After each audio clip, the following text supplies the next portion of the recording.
Assalamualaikum warahmatullahi wabarakatuh. Memang susah pada awalnya untuk kita berpuasa sunat.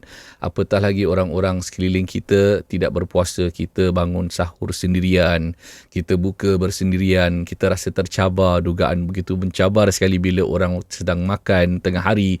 Kita rasa macam nak batalkan puasa sunat kita. Namun, Allah bisa tegal biasa.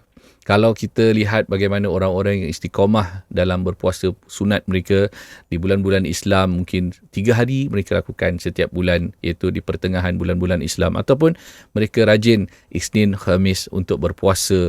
Kita ingin melakukan benda yang sama, apatah lagi mereka rasa teruja bila datang hari-hari tertentu seperti puasa sunat Ashura sebagai contoh, puasa sunat Arafah.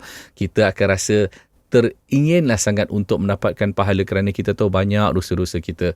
Kita ingin rebut peluang untuk menjaga mata kita, mulut kita, hati kita bila kita berpuasa.